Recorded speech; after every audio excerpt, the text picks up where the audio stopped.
Halo teman-teman, balik lagi bersama saya Fajar di channel Fajar. Jadi di video kali ini kita akan membahas dan melanjutkan pembahasan kita mengenai limit fungsi trigonometri.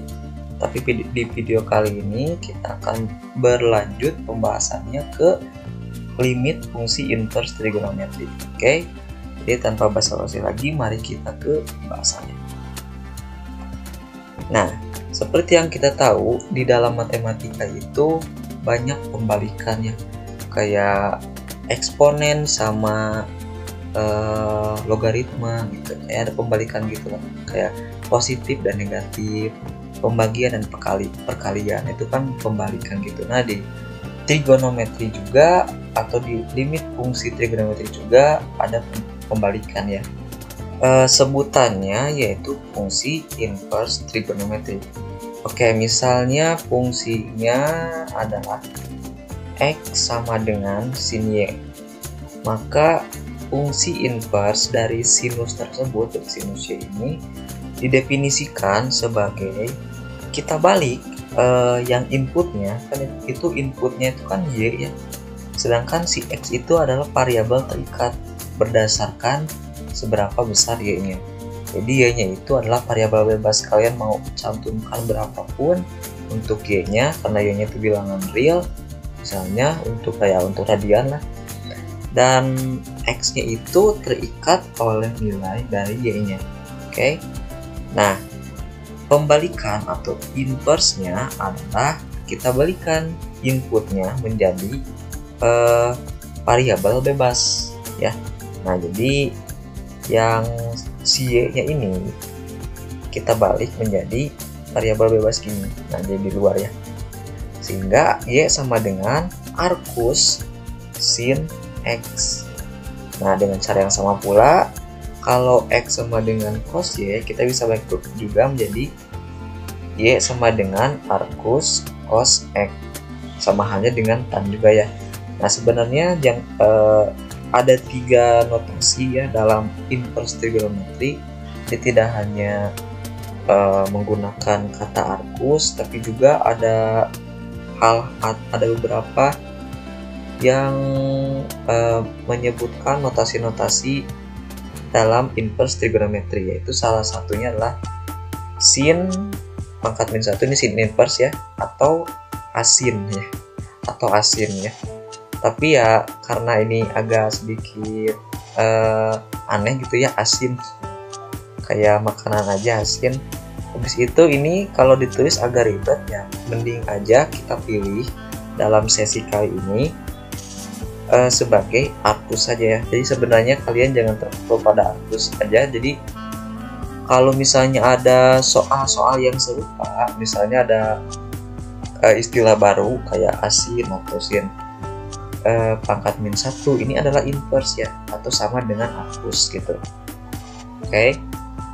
Nah, ini untuk rumus-rumus limit fungsi inverse trigonometrinya. Jadi saya tuliskan ada 6 ya.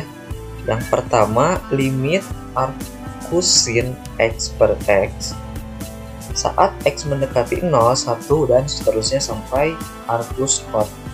Nah, ini saya bisa buktikan sebenarnya, tapi di video kali ini sesinya pendek sekali ya, waktunya dibatasi oleh waktu.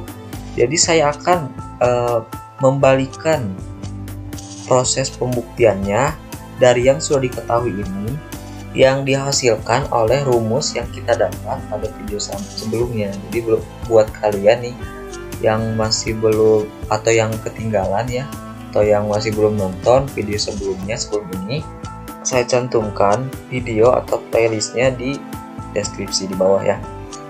Jadi untuk sesi ini kalian jangan sampai ketinggalan karena ini sangat penting.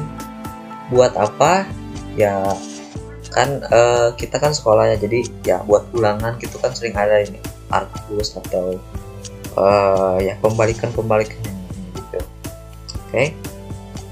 Nah, jadi saya akan membuktikan secara terbalik ya. Jadi dari rumus ini saya akan buktikan menjadi rumus sebelumnya yang kita dapat di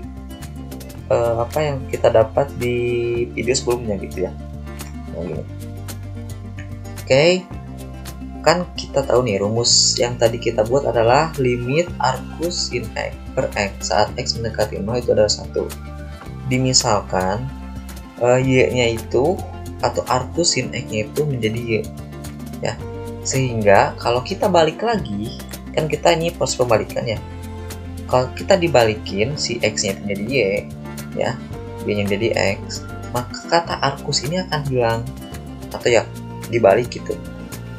Sehingga x sama dengan sin y. Jadi ini kan arcus sin x-nya itu kita rubah menjadi y ya. Sedangkan tadi x-nya itu adalah dapat sin y. Nah, ini batasnya atau ininya nih yang ya limitnya ini kita ubah menjadi variabel y. Karena apa?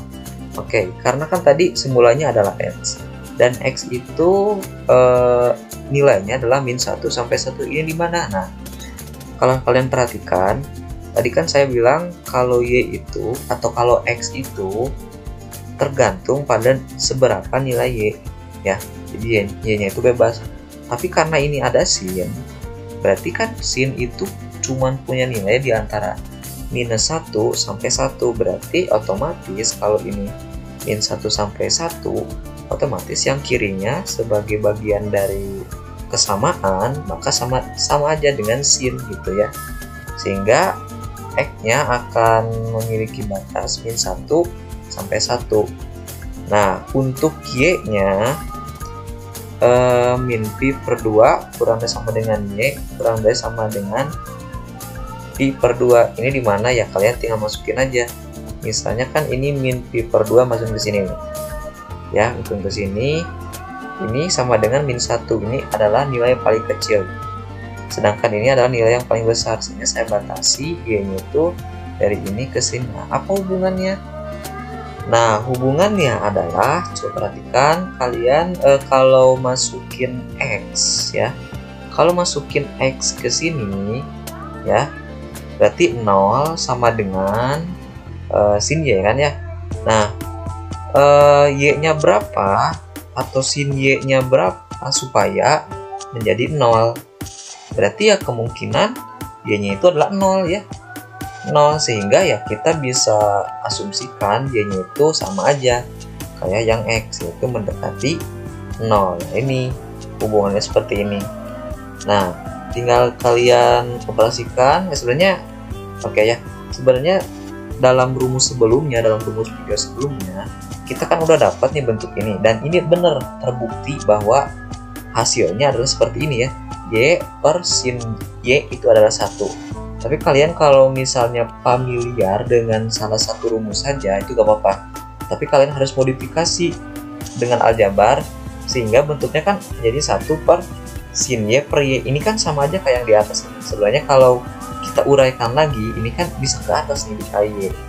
Nah, jadi nanti hasilnya sama aja, y per sin y. Jadi kita modifikasi. Nah, habis itu kalian pakai yang namanya sifat fungsi gitu ya, atau sifat limit fungsi. Jadi bisa dipisahkan nih limitnya. Nah, ini agak ngacak ya. Nah, jadi untuk limit yang satu kalian boleh ke sini. Habis itu limit yang bawahnya kalian pisahkan. Jadi limit y mendekati 0, terus tulis fungsinya 1 dibagi limit sin y per y saat y mendekati 0. Itu kan pasti 1 per 1. Nah, itu hasilnya adalah 1. Nah, gitu. Ini agak salah ya, bukan 1 kali 1 tapi 1 per 1. Sama aja lah untuk hasilnya. Nah, gitu ya teman-teman. Jadi untuk video kali ini kita cukupkan sampai di sini. Jadi di video selanjutnya mungkin kita akan berlatih tentang pembuktian tentang soal-soal limit fungsi inverse trigonometri untuk membiasakan kita pada soal-soal yang lebih sulit gitu ya. Tapi kita harus tahu bagaimana dasarnya sehingga nanti akan bermanfaat materi ini. Dan ya karena kita masih sekolah, berarti soal-soal yang nantinya akan dibuat itu gak jauh dari seperti ini ya. Jadi jangan sampai ketinggalan karena ini sangat penting ya untuk kalian dan juga saya sebagai pembelajaran. Oke, jangan lupa untuk share, subscribe, dan like. Mohon maaf bila ada kesalahan. Sampai jumpa di video selanjutnya.